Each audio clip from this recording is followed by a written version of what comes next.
চাই। আর আমানত আমার কিভাবে খেয়ানত হবে না, কোন মন্ত্র বলে আমি আমার আমানতকে ধরে রাখতে পারবো, আমি সেই মন্ত্র আপনার কাছ থেকে চাই যাতে আমার আমানত আমি ধরে রাখতে পারি।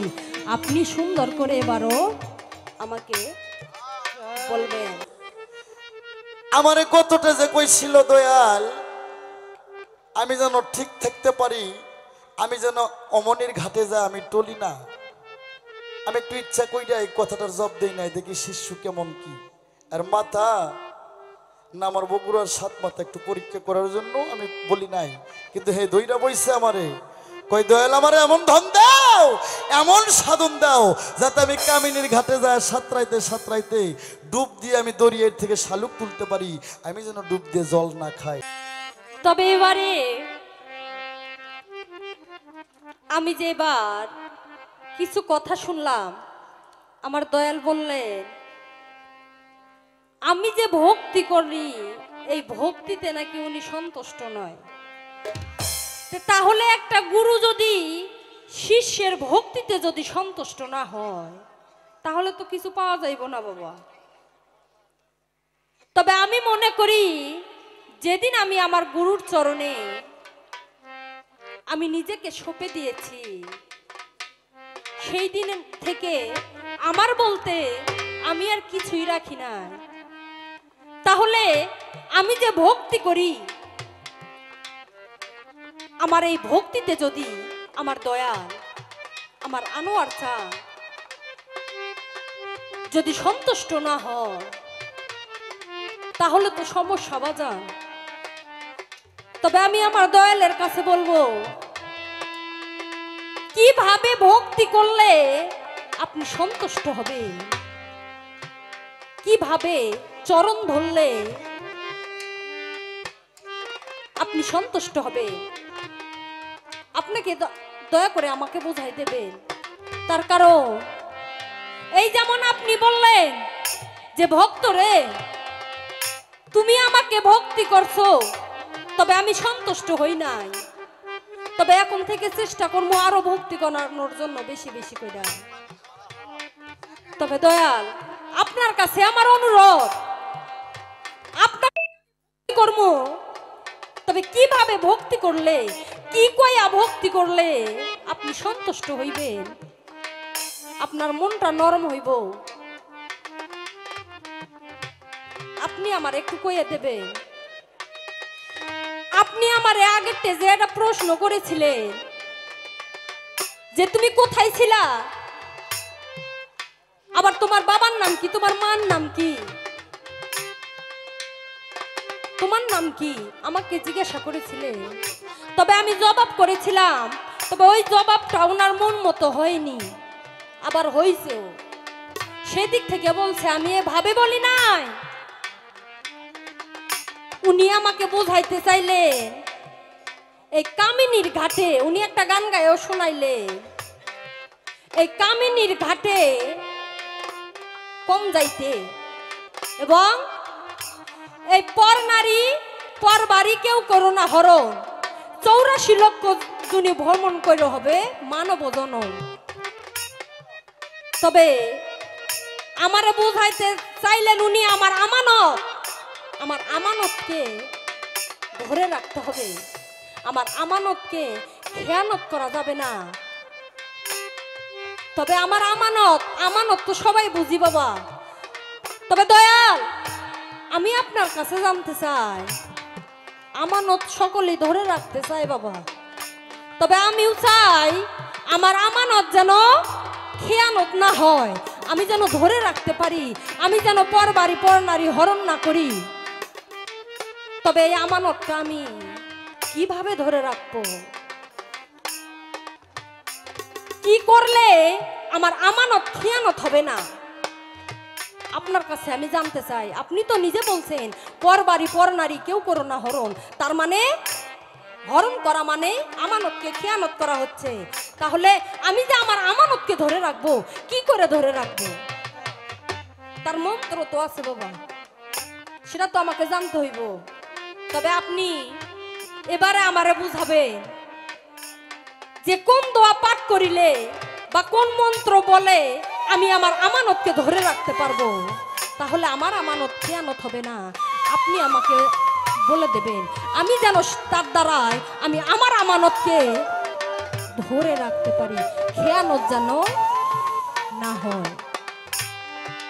তবে এই যে আমি এখানে আমার দয়ালের কাছে আরো কিছু কথা বলবো, যে দয়াল, আপনি একজন গুরু, আরো পৃথিবীতে অনেক গুরু আছে, পীর আছে, অলি আছে।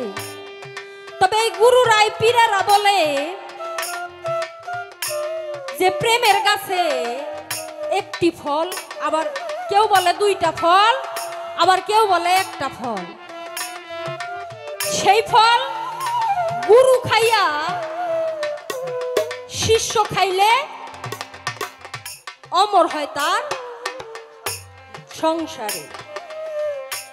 এই যে কেউ বলে একটা, আবার কেউ বলে দুইটা। তাহলে এই জায়গায় আপনার কাছে আমার কথা, এই যে প্রেমের গাছে একটা ফল হোক আর দুইটাই হোক, এই ফলটা কি? আর এই প্রেমের যে গাছ, এই গাছটা কিসের? এই গাছটা কি আপনি দয়া করে বলবেন। আর সেই ফল গুরু খাইয়া শিষ্যরে খাওয়াইলে অমর হয় তার জীবনে। আপনি বলবেন সুন্দর কইরা, এই ফলটা কিসের আর এই গাছটা কি? আর এই যে আপনি আমার চরণে, আপনি যে আপনার চরণে আমি ভক্তি করব, আপনি যে আমার ভক্তিতে তুষ্ট নন, সন্তুষ্ট নন, তাহলে কি কইয়া কিভাবে ভক্তি করলে আপনি সন্তুষ্ট হইবেন? দয়া করে আজকে এই আসরেই আমাকে বলে দেবেন, নইলে আমি আমার মতো কইরা আপনারা ভক্তি করব, কান্দা যাইব, নয়ন ভাসাবো। আপনারে যদি আমি না পাই, তাহলে তো আমার এই চাওয়া পাওয়ার কিছুই থাকবে না বাজার। এখানে গণিসা বাবার অনেক ভক্ত আছে, টিপু শাহ বাবার অনেক ভক্ত আছে, তারাও তাদের চরণে ভক্তি করছে, চরণ ধরছে। তবে আমিও সেই রকম ভাবে ধরতে চাই, বুঝতে চাই। তবে বাবা, এখানে একটা কথা দেখলেনই তো, দয়ালে মাঝে মধ্যে হোসনা আমার বের যাচ্ছে বাবা। তবে বেকায়দা একটাই, ওই যে কইলো না, কায়দা আছে বাজান কায়দা, তবে বেকায়দাও আছে বাবা। কায়দা থাকলে বেকায়দা থাকবো না? অবশ্যই থাকবো। তবে আজকে আমার বেকায়দা একটাই, যে পালাটা হইছে গুরু শিষ্যর।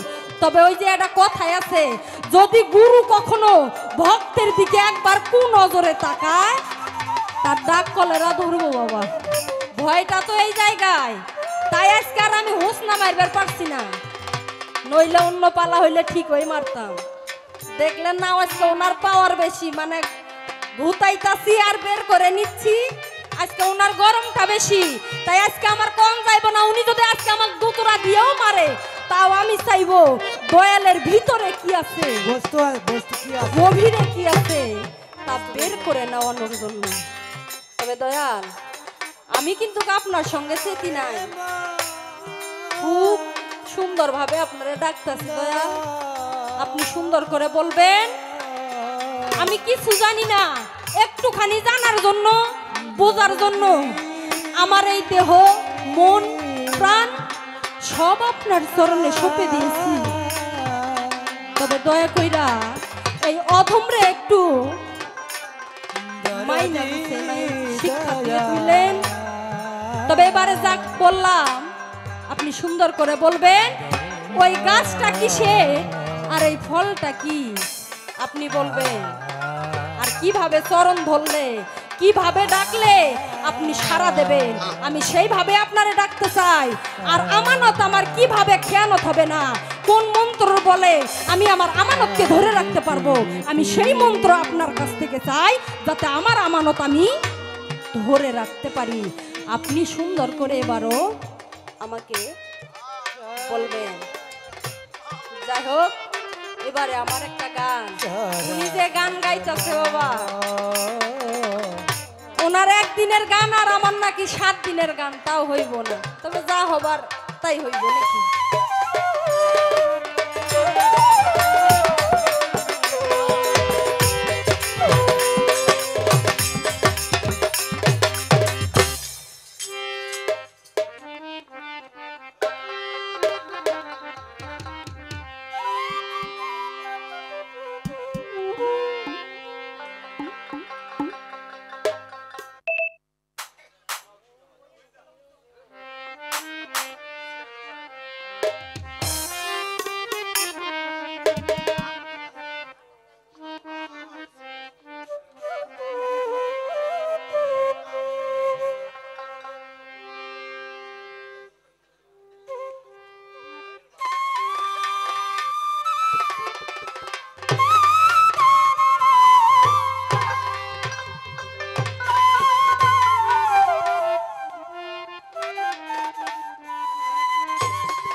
আজ আমার বান্ধব কেহ নাই, নাই রে। দয়াল গুরু তুমি বিহনে। দয়াল রে তো ডাকি বাবা, দয়ালের নাকি মন গলে না। দেখ মুয়া যে মন গলে না গলে, ভিতরে আছে কি দেখি তো। এখন দরকার আছে না?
সকলে হইল আমার ফেলল তুফানে। আর দেখিয়া নদীর হইল আমার ফেলল তুফানে। কোথায় আছো তাকে তোমার কাঙ্গা।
ডাকিতে আমার যদি গো মরে দুঃখ রবে না জীবনে।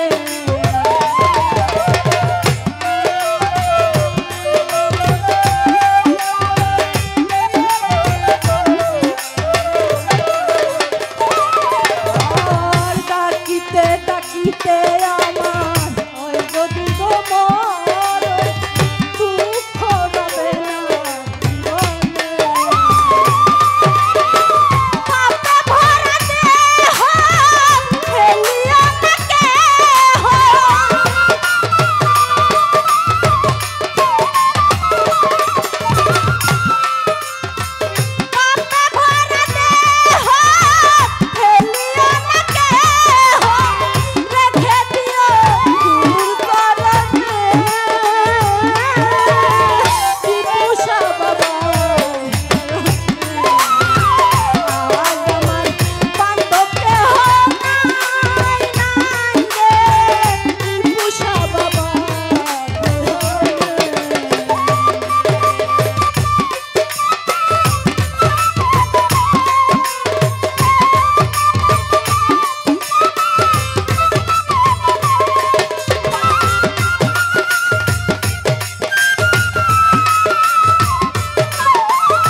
বাবা এই গানের নাম বিচার গান। আমাদের বগুড়া, রাজশাহী, নাটোর, সিরাজগঞ্জ, টাঙ্গাইলের মধ্যে গানের নাম বলে বিচার গান। আগে বিচার পরে হয় গান। ঢাকার মধ্যে কেউ পালা গান বলে, কেউ ফকির গান বলে। ফরিদপুর, গোপালগঞ্জ আমি গেছিলাম প্রধানমন্ত্রীর এলাকায়, সেখানে যায় শুনলাম এই গানের নাম হচ্ছে ধর্মীয় সঙ্গীত, অর্থাৎ সঙ্গীতের মাঝে মাঝে ধর্মের কথা বিতরণ হয়।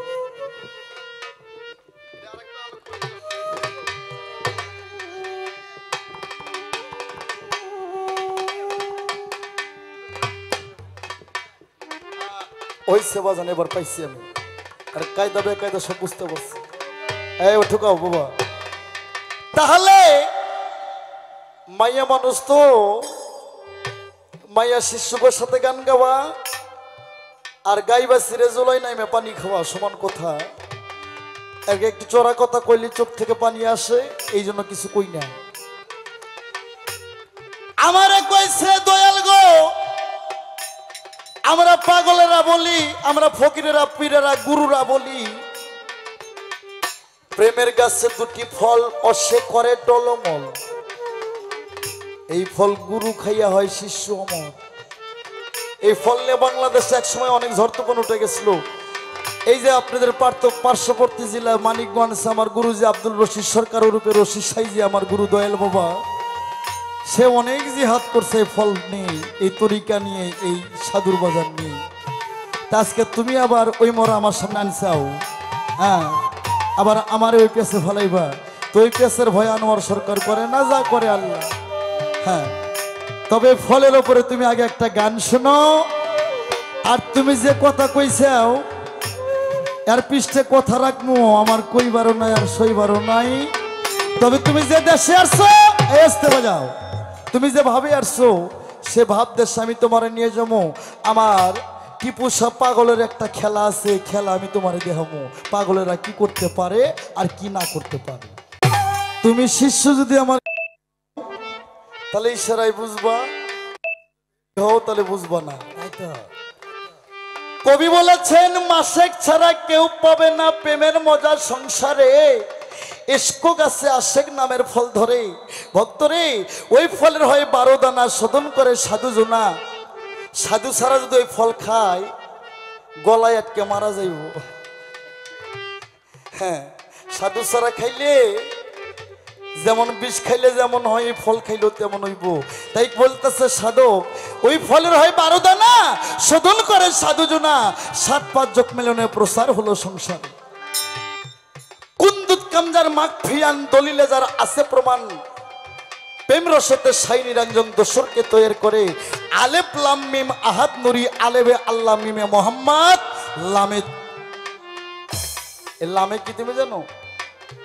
আলেবে আল্লাহ মিমে মোহাম্মদ, লামে জিব্রাইল। এই জিব্রাইল 24,000 বার আল্লাহর কাছ থেকে কথা নিয়ে এসে আমার নবীর কানে বলছে, হুজুর আমার নবী আল্লাহর ওহী ব্যতীত কোনো কথা বলে নাই। তাই নবী 24,000 বার জিব্রাইল কথা নিয়ে এসে নবীর কানে দিচ্ছে, খবর উবাইছে। তাই আলেবে আল্লাহ মিমে মোহাম্মদ, আল্লাহ আমি তোমার গুরু। আলিফ লাম মিম, তাই আলিফ লাম মিম আহাদ নুরি জমিনে করছে কাসারি, স্থান নিল সে আদমপুরি থাকিয়া নিরাকারে। আসতে বাবা, ইস্কো গাছে আশিক নামে ফল ধরে। লাস্ট অন্তরায় কবি বললেন, আমার ভক্ত রে, এই যে গুরু কথা বলে সেই গুরু রে। আর গুরু কথা যদি কোনো ভক্তের চোখ থেকে 2 ফোঁটা পানি না আসে, কোনোদিন ভক্ত হইতে পারে না রে বাবা। আসতে বাবা, তাই কবি বললেন, তুমি যদ্দিন ছায়ার কলি, সংসার হবে ফুলের কলি। প্রেম রসেতে নামও দিলি, ব্যথাই জনম সংসারে। শিষ্যরে আগে গুরুর প্রেমে হইয়া মগ, আগে মগ হও, প্রেমে মগ হয়ে যাও। আমার টিপু সাহ পাগলের প্রেমে মগ্ন হয়ে যাও। তাই সাধক বলছে গুরুর প্রেমে হইয়া মগ, আপনি আপন দাও বিসর্জন। এই শিষ্য সেই গাছে ধরিলে ফল, আগে গুরুর সেবায় দাও। আমি গানে বললাম, আর একটু ইশারায় বলবো, এই হ্যাঁ, কোন গুরু যদি কোনো শিষ্যের বাড়ি যায়, শিষ্যের আগে গুরুর আগে যদি শিষ্য খানা খায়, ওই শিষ্যর আয়ু কমে যাইব, মরে যাইব। আর গুরু যদি শিষ্যের বাড়ি যায়, ওই গুরুকে একা রাইকা শিষ্য যদি বউ নিয়ে থাকে, ওই বিবির সঙ্গে মিলামেশা করার যে কথা, তার মায়ের সাথে জিনা করার সমান কথা। তুমি গুরু কি ধন জানো? তাই যদি যদি গুরুকে পেতে চাও, আমার ভক্ত শিষ্যরে, গুরু শিষ্য সকলেই একই ভান্ডে খানা খাও। যদি মন গুরুকে পেতে চাও, তাহলে আমি বলবো শিষ্যরে, গুরু শিষ্য দুজনে একই ভান্ডে খানা খাও। তবে যদি যার যার টিপুসা পাগলকে পাও। অত সহজ না বাবা, কায়দা আছে। আরো বলবো, ওই ফল তোমার দাদাই খাইছে, খায়া তোমার বাবা খায়া অমর হয়ে গেছে। এ মিডিয়ায় 100 টাকা বানা দিবা সাইডা। আমার আব্বা যদি আমার মায়ের বিয়ে না করতো, এই পৃথিবীতে গুরু কয়টা? গুরু 5টা। মাথা পিতা আদি গুরু, শিক্ষা গুরু, দীক্ষা গুরু, আর পরম গুরু, পরম পিতা পরম গুরু। আমার বাবা গুরু। আমার মায়ের বিয়ে করার পর আমার মায়ের স্তনে দুগ্ধ আসছে, আমার বাবা খাইছে, খাওয়ার পর আমার মায়ের স্তনে দুগ্ধ আইছে, সেই দুগ্ধ খাইয়া আমি আনোয়ার সরকার আমার এত সুন্দর সোনার দেহ। তুমি বুঝে লাও, এই ফল আমার বাবা খাইছে, দাদা খাইছে, 14 গোষ্ঠী খাই আমরা অমর হয়ে রয়েছে।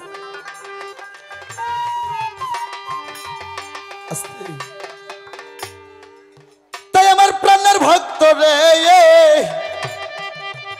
তুমি আর একটা কথা কইসাও। আস্তে বাবা, কই দয়াল গো, আমি কিভাবে তোমাকে ডাকিব? হ্যাঁ, আমি তো ডাকি, তুমি আমার এমন সাধন দাও, এমন কিছু দাও, আমি যেন নদীর মাঝামাঝি যা, আমি অকুল দরিয়ে যা, যেন আমি ডুবে মরি না, আমি যেন কিনারায় চাপতে পারি, এমন একটা সাধন আমারে দাও। বলে নাই? কিন্তু এখানে একটা গান আসে বাবা, গান না গেলেও তো হয় না, কিন্তু পালা গানের নিয়ম তো এত গাওয়া যায় না। আপনারা কি রাগ করবেন? আমি আগেই বলছি যে গুরু কথা বলবে, সেই গুরু তাকে একটু সময় বেশি দিতে হবে। আমার মনে পড়ে গেছে, গতটা যে আমার একটা কথা জিজ্ঞেস, বাবা আস্তে কথা বলেন ফোনে। জয় হোক আমার টিপু পাগলের জয় হোক, আমার গণিশ শাহবাজানের জয় হোক, ওসমান গণিশার জয় হোক। আমার এক ভক্ত আমারে অনেকগুলো টাকা দিছে, আমারে কতটা যে কইছিল দয়াল, আমি যেন ঠিক থাকতে পারি, আমি যেন অমনির ঘাটে যা আমি টলি না। আমি একটু ইচ্ছা কইরা এই কথাটার জবাব দেই নাই, দেখি শিষ্য কেমন কি। আর মাথা না আমার বগুড়ার 7 মাথা একটু পরীক্ষা করার জন্য আমি বলি নাই, কিন্তু হে দইরা বইছে আমারে, কই দয়াল আমারে এমন ধন দাও, এমন সাধন দাও, যাতে আমি কামিনীর ঘাটে যায় সাতরাইতে ডুব দিয়ে আমি দরিয়ার থেকে শালুক তুলতে পারি, আমি যেন ডুব দিয়ে জল না খাই। সেটা যদি তুমি পাইতে চাও, ধরো পাগলের পাও, গুরুর পাও যদি তুমি না ধরো রে।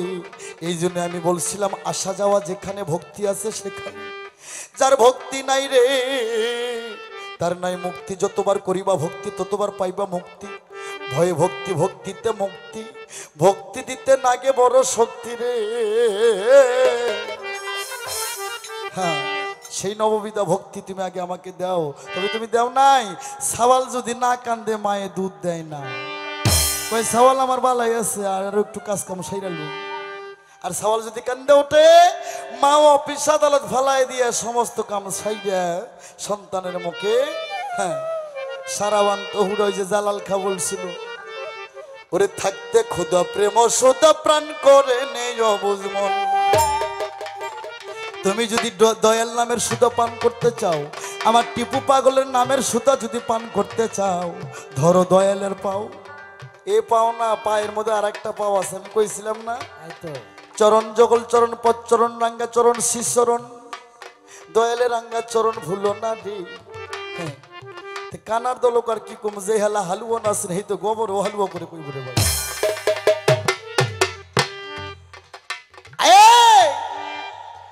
5টা রুহু, 5টা লফস, 6টা লথিবা। এখানে সাধুগুরু বৈষ্ণব আনোয়ার সরকার মন গড়া কথা বলে না। হ্যাঁ, 10-20 বছর আগে এই চ্যালেঞ্জ দিয়ে দিচ্ছি আমি। 6টা নথিবা, কালবরুহু শের খপি আকফা লফস, আসতে বাবা, কালবরুহু শের খুপি আকফা লফস, আগুন পানি মাটি বাতাস, লফস রহমানিয়া, লফস লওমা, লফস মুলহিমা, লফস মুতমানিয়া, লফস সম্বরা।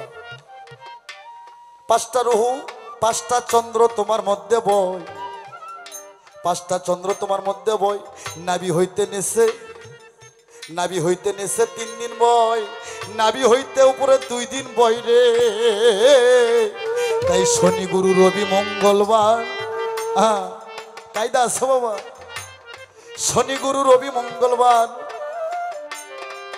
শুক্রবারে আমার নবীর জন্ম, শুক্রবারে পৃথিবী সৃজন, শুক্রবারে পৃথিবী হবে ধ্বংস। বৃহস্পতিবার, গুরুবার, রবিবার, গুরুবার, শনিবার, শনিবার তোমার, শনিবার তোমার শুক্রবার সৃজন, শুক্রবারের পৃথিবী ধ্বংস। সোমবার আমার নবীর জন্ম বা রুফাতবার, নবীর জন্ম এবং নবীর মৃত্যু। মঙ্গলবার তোমার মায়ের বার, তাই এই বার তোমাকে যাওয়া যাবে না কামিনীর ঘাটে। 5টি চন্দ্র যখন তোমার ভিতরে বয়, নাভি হইতে নিচে যেদিন, নাভি হইতে নিচে যে 3 দিন বয়, সেই 3 দিন যাওয়া যাবে না। এই জন্য টিপুসা পাগল কয় বছরে 12, এ ভক্তগণ তোমরা যত কমাতে পারো। নাভি হইতে নিচে যখন যে 3 দিন ববে, সেদিন রমণীর ঘাটে তুমি যাইবা না। নাভি হইতে উপরে যে 2 দিন ববে, সেই দিন তোমাকে যাইতে হবে। তাও কলবে থাকতে হবে তোমার দয়ালের ছবি, কলবে থাকতে হবে তোমার গুরুর ছবি। ওই যে আগে বলছিলাম না, 1 সের দুধ নিয়ে জাল করবা, ভিতরে কলবে গুরুর ছবি রাইকে। একটা গান আছে রে বাবা, না গাইলে তো হয় না, সময় দেবেন না আমারে অবশ্যই। আর আমারে কোনোদিন ডাকলে এইটুক কথা করার জন্য আমারে ডাকবেন না, কমপক্ষ 2 নাইটের জন্য কন্ট্যাক্ট করে নিয়ে আসবেন। এইটুক কথা কয় আনোয়ার সরকারের মন ভরে না।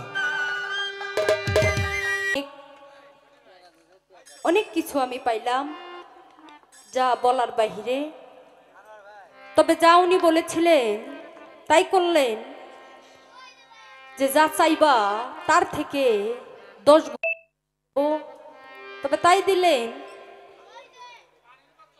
তবে একটা কথা,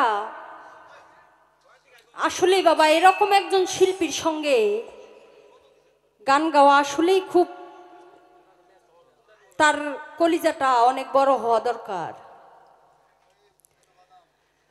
তবে একটা কথা বাস্তব, যে আমার গুরু যতদিন হলো গান গায়, আমার জন্ম মনে হয় হয়নি। তবে তার ফলে আজকে উনি এই জায়গাটা আজকে পাইছে। তবে আপনারা সকলে আশীর্বাদ করবেন আমার দয়াল যেন এরকমই থাকে। তবে এবারে কিছু কথা বলে গেল, এই গানও বলে গেলেন, অনেক কয়েকটা গান গাইলেন, গানগুলো আসলে ভারী ভারী গান। তবে বাজান, আমার গুরু আসলেই ওনার মধ্যে জিনিস আছে বাবা। তবে উনি যতদিন ধরে গান গায়, এই জায়গাটা পাওয়াটা ওনার প্রাপ্য, তাই উনি পাইছে। তবে ওনার সঙ্গে গান গাইতে গেলে কলিজা একটু দুরু দুরু করে বাজান।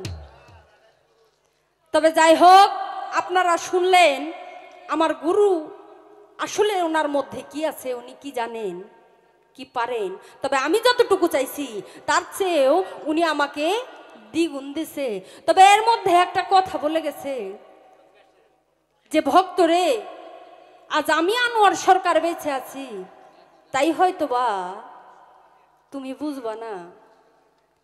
তবে যেদিন এই পৃথিবীতে আমি আনোয়ার সরকার থাকবো না, সেদিন হয়তো বা তুমি বুঝবা। তবে ঠিক আছে, আপনি আপনার গুরুর কথা কইলেন, আমার দাদা গুরু আব্দুর রশিদ সরকার, সিঙ্গার, মানিকগঞ্জ, উনি চলে গেছে। তবে আপনার মনে আঘাত আছে। তবে আমি রুমি সরকার চাই, আমি জীবিত থাকাকালীন যেন এই আঘাতটা আমার মধ্যে না আসে। আপনি আঘাত পাইছেন, আপনি বোঝেন, আপনি আপনার গুরুকে হারাইছেন, আপনি আপনার গুরু হারানোর যন্ত্রণা কি আপনি বোঝেন। আপনার জীবন থাইকে যদি আপনার স্ত্রী, পুত্র, কন্যা, সন্তান সকলে যদি বিলাইয়া দেওয়া লাগতো, তাও আপনি দিতেন যদি আপনার গুরুরে পাইতেন, কিন্তু আপনি পাইলেন না। তবে দয়াল, আমিও কিন্তু সেই রকম এই গুরুকে পাওয়ার পাওয়ার জন্য এক পর্যায়ে বাবা মা ভাই বোন সকলকেই ত্যাগ করছি এই গুরুর আশায়। তবে সেই গুরু এর মধ্যে আবার ব্যতিক্রম আছে বাবা, এর মধ্যে ব্যতিক্রম আছে। সব কথা সব জায়গায় বলা যায় না। তবে উনি বলে গেলেন যে এক দুঃখ বোঝে দুঃখুনি মা, তার সন্তানের ব্যথা বোঝে। আর যদি মহগণ্ড অপরাধ কইরা তার গুরুর সামনে গিয়ে দাঁড়ানো যায়, সে সব দোষ ক্ষমা কইরা গুরু তাকে সন্তান মনে কইরা বুকে টাইনা লয়। তবে বাবা, গুরুর কাছে আমরা যাই কিছু পাওয়ার আশায়, কিছু নেওয়ার আশায়। আমরা যে সন্তানকে স্কুলে ভর্তি করাই, কলেজে ভর্তি করাই কিছু শিক্ষার জন্য। পৃথিবীতে গুরু 5 জন। আদি গুরু হচ্ছে বাবা মা, শিক্ষা গুরু, দীক্ষা গুরু, আর পরম গুরু যিনি সৃষ্টিকর্তা। তবে বাবা, গুরুর কাছে যাই পাওয়ার জন্য, নেওয়ার জন্য। তবে যেটুকু দেয় সেটুকু পাই। তবে দিতে হবে, আর ভক্তকেও চাইতে হবে, নিতে হবে, সেভাবেই ভক্তি করতে হবে। তবে অনেক কিছু পাইলাম বাবা, তবে পাইলে তো হইব না, দয়ালে দিলেও তো হইব না, সেসব ধরে রাখতে হইব। ধরে রাখাটাই হচ্ছে একটা ভক্তের কাজ। তবে এবারে আমার দয়াল, ওনার কাছে আমার বলা থাকবে, আমি যা প্রশ্ন করেছিলাম উনি সুন্দরভাবে জবাব করছে। এর মধ্যে কোনো তুলনা হয় না, এর মধ্যে কোনো কমতি নেই। অনেক অনেক বেশি উনি আমাকে দিয়েছে। তবে এবারে বলবো, এই যে উনি বলে গেছে যে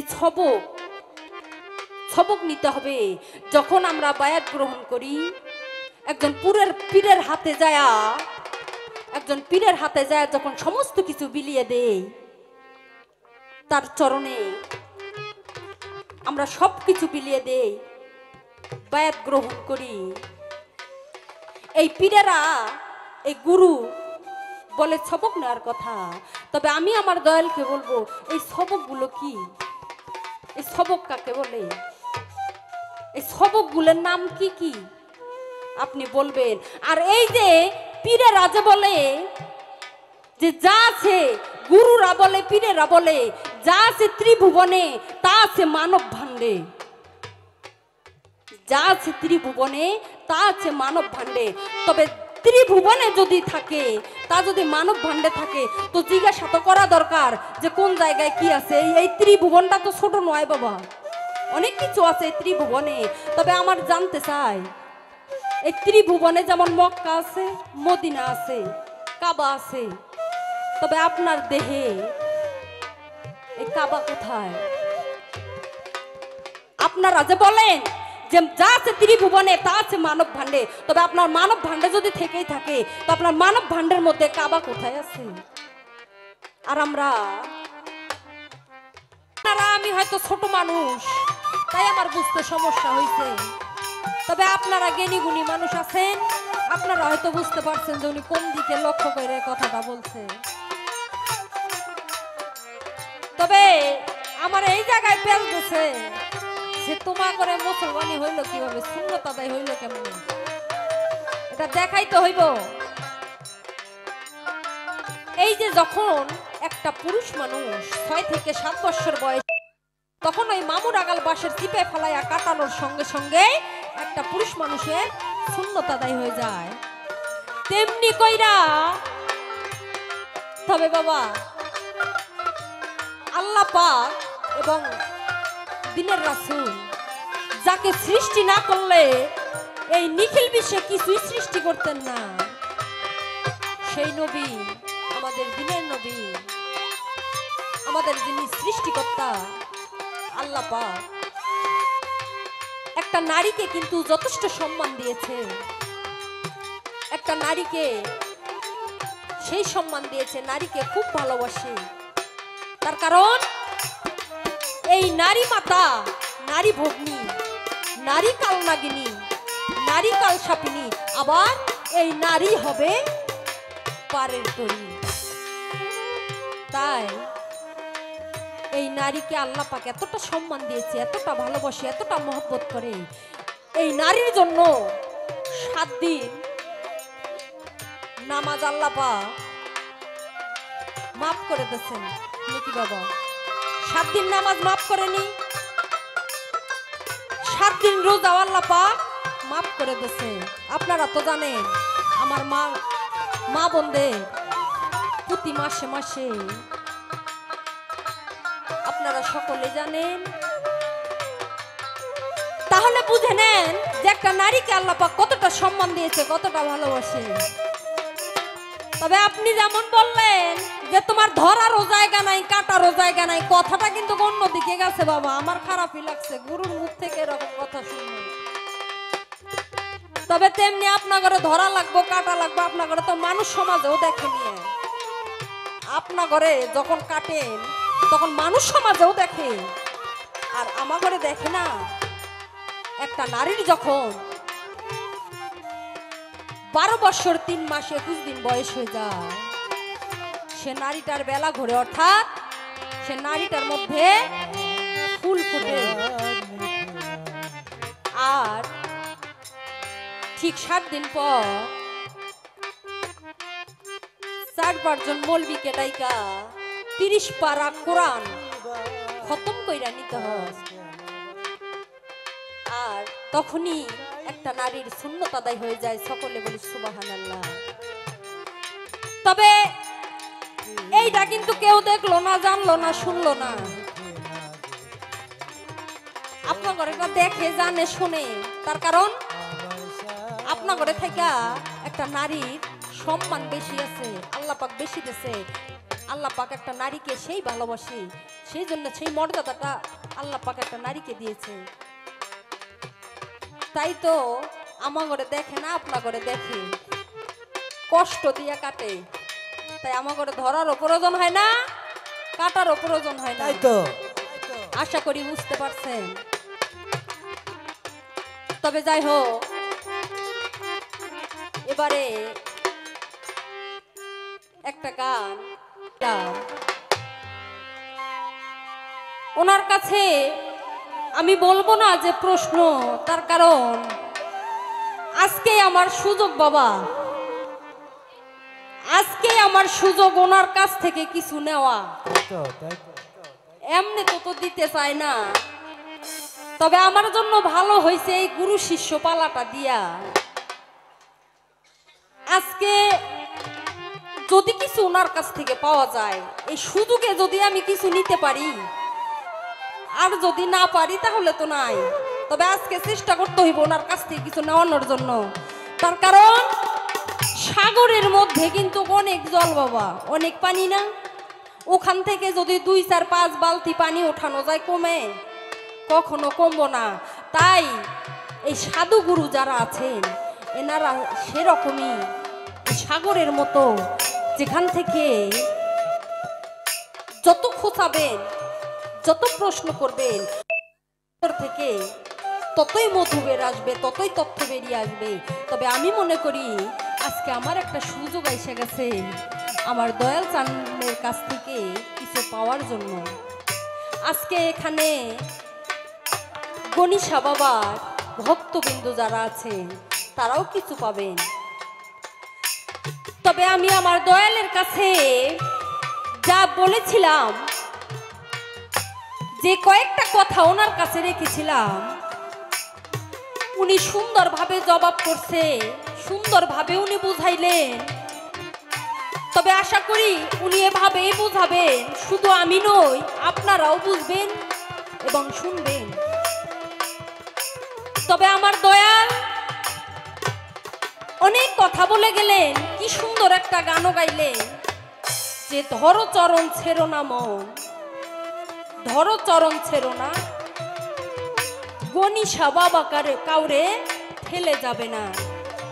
তবে এই জায়গায় আমার দয়ালের কাছে একটা কথা আমি বলতে চাই। উনি গানটা গাইলেন, আমি নিচ থেকে বসে শুনলাম। এই যে বললেন যে দয়াল কাউরে ফেলে যাইব না, ধরো চরণ ছেড়ো না মন। আসলে আমি এই চরণটা কি, এই এইটাই তো বুঝি না, ধরবো কি বাবা? এই চরণটা কি আমি দয়ালের কাছে জানতে চাই। যে চরণ আপনি ধরতে বললেন, এই চরণটা কি, আর এই চরণের নাম কি কি? আর আমি যে এই চরণ ধরবো, কি কয়ে সে চরণ ধরবো? কিছু তো কইতে হইব। কি কয়ে চরণ ধরবো, আর এই চরণটা কি সুন্দরভাবে বোঝাবেন। এই চরণ মানে যে কি আমি তো বুঝি না, আমাকে বোঝাবেন। আর এই চরণগুলোর নাম কি আপনি বলবেন। আর এর মধ্যে আপনিও কিছু কথা বললেন যে মুরিদ, মুরিদ মানে মরা, আর বায়াত মানে বিক্রি।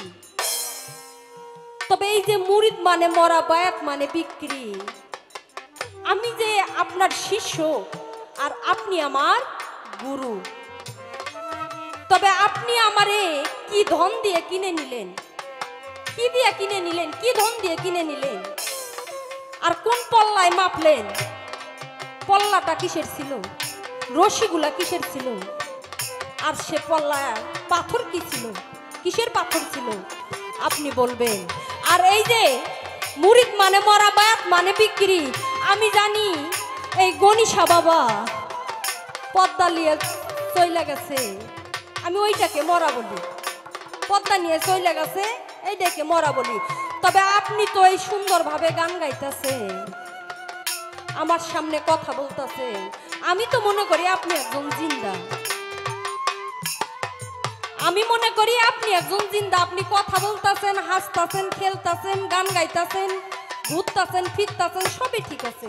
তবে আমি ভাবি যে গণিশা বাবা চলে গেছেন, উনি মরে গেছেন। তবে আপনি কিভাবে মরলেন? আমি তো মনে করি আপনি জিন্দা। আপনি কিভাবে মরে গেলেন? আপনি নিজে মুখে বলছেন মুরিদ মানে মরা, বায়াত মানে বিক্রি। আর আমি যে আপনার কাছে বিক্রি হইলাম, আপনি যে আমারে কিনে নিলেন, আপনি কি ধন দিয়ে আমারে কিনে নিলেন? আর কোন পাল্লায় মাপলেন? তার রশিগুলো কিসের ছিল? এই পাল্লাটা কিসের? আর পাথরটা কিসের? তবে আমার দয়াল এবারে আমারে পরীক্ষা করণের জন্য আমাকেও প্রশ্ন করছে। আমারে দয়াল কোনোদিন প্রশ্ন করেনি। এই গুরু শিষ্য পালা গাইছি, তবে বাবা অনেক শিল্পীরা অনেক ভাবে গুরু শিষ্য পালা গায়, আপনারা শুনেছেন, ক্যাসেটে আছে। তবে আজকের পালাটা হবে একটু ব্যতিক্রম, অন্যরকম হবে। তবে আমারে দয়াল জিজ্ঞাসা করেছে, তুমি যে আমার কাছে আইসা আমার ক্লাসে ভর্তি হইছো, তবে তুমি কোথায় থেকে আইছো? তোমার নাম কি? তোমার বাড়ি কোথায়? তোমার বাবার নাম কি? তোমার মার নাম কি? তবে দয়াল আপনি বলেছেন, যদি বলো যে আমার নাম রুমি সরকার, চড়াইয়া দাঁতের বারান্দা হালাই দিব। কি বড় বিপদে ফেলাইছে বাজান দেখেন। তবে দয়াল আমি যেটুকু পারি সেটুকুই জবাব করতেছি, যদি ভুল ত্রুটি হয় আপনি ক্ষমার দৃষ্টিতে দেখবেন। তবে আমি প্রথমে ছিলাম রোহিণী জগতে, তারপরে গেলাম জাতের সাথে মিশে, তারপরে এলাম বাবার মস্তকে, সেখান থেকে গেলাম মায়ের গর্ভে। আর তারপর 10 মাস 10 দিন মায়ের রক্ত মাংস খাইয়া এই পৃথিবীতে আসলাম। আর আমার বাবার নাম হয় কামাল, আর আমার মার নাম হয় সামাল। তার কারণ আমার বাবা কাম কইরা গেছে, কিন্তু সামলাইছে কেটা? আমার মা। তাই আমার বাবার নাম কামাল, আর আমার মার নাম শামাল, আর আমি হচ্ছি বিন্দু জ্বালা। তবে দয়াল, আমি গুরু হইতে আর গুরু আমা হইতে, তবে কতটুক জবাব দিতে পারলাম দয়াল জানি না। তবে আমি দয়ালের কাছে এবারও 3টা জিজ্ঞাসা করেছি জানার জন্য, আবারও স্মরণ করে দে। আপনি বলছেন বায়াত মানে বিক্রি, মুরিদ মানে মরা। আপনি তো জিন্দা আছেন, আপনি কিভাবে মরলেন? এটাকে কেমন মরা বলে? আপনি গান গাইতেছেন, হাসতেছেন, নাচতেছেন, সবই ঠিক আছে, আপনি কিভাবে মরলেন আপনি বুঝাবেন, এটা কেমন মরা? আর এই যে বায়াত মানে বিক্রি, আপনি আমারে কিনা নেছেন, কি দিয়া কিনা নিলেন? কি ধন দিয়া কিনে নেছেন? আর আমাকে মাপলেন কি দিয়া? এ পাল্লার রশি কি? কোন পাল্লা দিয়ে মাপলেন? এর পাথর কিসে ছিল? সুন্দর করে বলবেন। আমার দয়াল আজকে এখানে গণিশা বাবার ভক্ত, টিপুসা বাবার ভক্ত এখানে উপস্থিত আছেন, আপনারাও সকলে শুনবেন। তবে এবারে আমার একটা গান, এরপর দেখবো আমার দয়াল কোন দিকে চইলা যায়।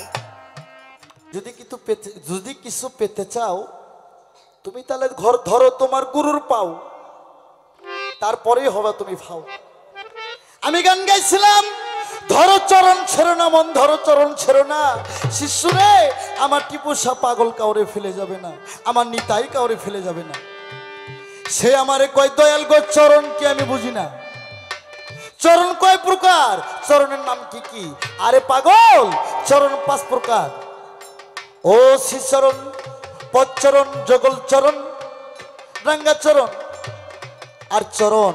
চরণ শ্রীচরণ, যুগল চরণ, পদচরণ আর রাঙ্গা চরণ। তাই তো সাধক বলছে, ওরে টিপু সারাঙ্গা চরণ যেন ভুলো না রে ভক্ত, আমার টিপুসা পাগল রাঙ্গা চরণ যেন ভুলো না। এই তোমার ভক্তিতে আমি তুষ্টি হই নাই। সাইজি বলেছে পরবারি পর নারী কেউ করো না হরণ, পারে যাতে পাইবা না রে মন। 84 লক্ষ জনি ভ্রমণ করে হবে মানব জনম। আসা যাওয়া যেখানে ভক্তি আছে সেখানে, ভক্তি নাই তার কোনো মুক্তি নাই। যতবার করিবা ভক্তি ততবার পাইবা মুক্তি। ভয়ে ভক্তি, ভক্তি দিতে নাগে বড় শক্তি রে। তুমি আগে আমাকে ভক্তি করো, তুমি আমাকে আগে ভক্তিতে তুমি তুষ্টি করো, তুমি আমাকে মুক্তি করো, তাহলে আমি দয়ার নজরে তোমারে যা চাইবা তোমারে আমি তাই দেবো। কিন্তু তুমি যে ভক্তি দিছো এই ভক্তি আমার মনের মতন হই না। তাহলে চরণ 5 প্রকার, শ্রীচরণ, পদচরণ, যুগল চরণ, রাঙ্গা চরণ। এই 5 প্রকার চরণের মধ্যে দয়ালে রাঙ্গা চরণ জানি কেউ ভুলো না, আমার টিপুসা পাগলে রাঙ্গা চরণ জানি কেউ ভুলো না।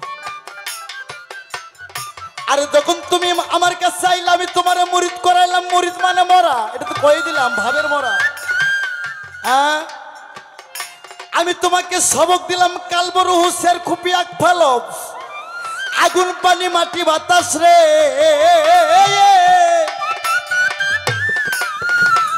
তারপর বললাম ভক্ত রে, তোমার কালবে আছে আদম সফি, রুহের মুকামে আছে নূহ ইব্রাহিম, সেরা আছে ঈসা নবী, খুপিতে আছে মুসা নবী রে। তোমার আগ ফাতা আছে দিনের নবী রে।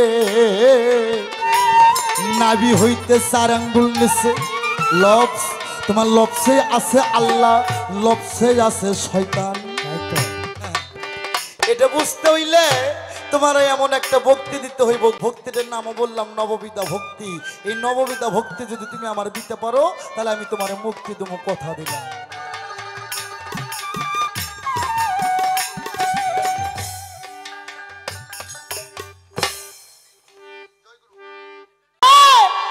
আমি তোমার আর কি কইমু, তুমি আমার ভক্তির মতন যদি ভক্তি দিতে পারো। যে আগে বললাম পরবারি পর নারী কেউ করো না হরণ, পারে যেতে পাইবা না রে মন। 84 লক্ষ জনি ভ্রমণ করে হবে মানব জনম। আসা যাওয়া যেখানে ভক্তি আছে সেখানে, যার ভক্তি নাই তার মুক্তি নাই। যতবার করিবা ভক্তি রে ততবার পাইবা মুক্তি। ভক্তিতে মুক্তি, ভক্তি দিতে নাগে বড় শক্তি। এবার একটু না টেস্ট করি দেখি তো, এখন তুমি কইবা না, একটু পর কইবা। ভক্ত টাকার একটু দেখতে হবে তো, আনোয়ার সরকারের ছাত্রী, বাপরে বাপ, একটু বাড়ি দিতে তৈব। আচ্ছা বাবা, সনাতন ধর্মের কিছু বললে কি রাগ করবেন? যেই শালা মানুষ দেখে ঘৃণা করে, এই শালা মানুষই না। সবার উপর মানুষ সত্য, তার উপর নাই। আমার টিপু সাহ পাগলের দরবারে কে হিন্দু কে বৌদ্ধ কোনো প্রমাণ নাই। এই চরণ ধুলি নিতে নিতে কারো ধুলি যদি একবার লেগে যাই রে,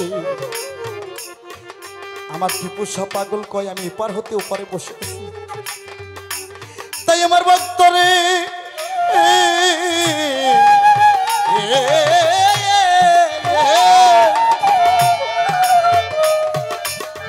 যেমন মুসলমানের মূল মন্ত্র কলমাল ফল ফল্লা ইলাহা ইল্লাল্লাহ মুহাম্মাদুর রাসূলুল্লাহ, আমার শিষ্যরে এইরকম সনাতন ধর্মের একটা মূল মন্ত্র আছে। কি? ও হরে কৃষ্ণ কৃষ্ণ কৃষ্ণ হরে হরে, হরে রাম রাম রাম হরে হরে, হরে কৃষ্ণ কৃষ্ণ কৃষ্ণ হরে হরে, হরে রাম রাম রাম হরে হরে রে। 16 নাম 32 অক্ষর যে জন জপতে পারে, জীবের কি আর সাধ্য আছে এত পাপ করে। এর মধ্যে 28টে হচ্ছে গুরুর, আমার টিপু সাহ পাগলের, আর 4টে হচ্ছে কোরমান বাবা। ওই 4 অক্ষর কি সুন্দর মতে জবাব দিও আমার ভক্তজি, আমার ভক্তজি।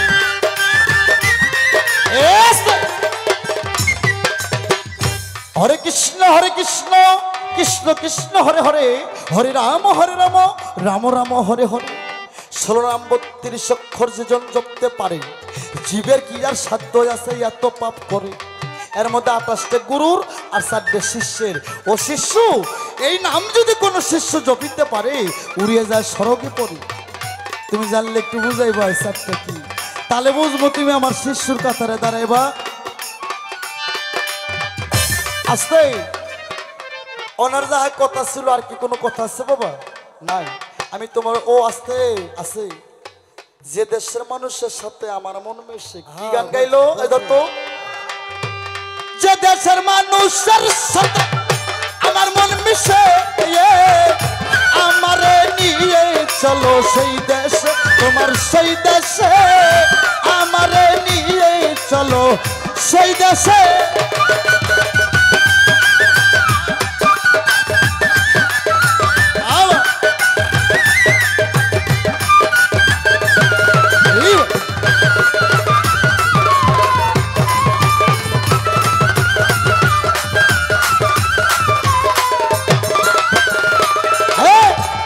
সন্তরা কয় যে দেশে সাধু গুরু হয় আগমন, মুহূর্তে মিলে বৃন্দাবন সাধু গুরুর হই আগমন। তোমার একটু আমার স্পিরিট দেখাইলাম। বাংলাদেশের ওসি সরকারের শিষ্য যারা আছে এদের সামনে গান গাইব, সে শিল্পী 6 মাস আগে থেকে ভালো মন্দ কিছু খাইতে হয়। হ্যাঁ, তুমি কইসাও দয়াল গো আর আমি থাকবো না, আমার এই দেশে আমার নিয়ে চলো তোমার সেই দেশে। হ্যাঁ, যে দেশে মানুষ কাঁদিয়েও থাকে আনন্দে, যায় আসে না ভালো বন্ধে, যার যার কর্ম সেই সেই করে মনের উল্লাসে। এই তুমি বোঝো না কেন? তুমি আমি যে দেশে থাকি সেটাই তো মুক্ত দেশ। হ্যাঁ, আমার টিপু সাহ পাগল বাজান তার ভক্ত, গুরু আর ভক্তের মধ্যে একটা ভাব আছে, একটা স্তর আছে। তখন কে গুরু, কে শিষ্য, কে টিপু শাহ, কে কোরমান আলী শাহ, কোনো ভেদাভেদ থাকে না। ওটাই হচ্ছে ভাবের দেশ, ওটাই হচ্ছে মুক্ত দেশ, ওটাই সাধু গুরুর দেশ।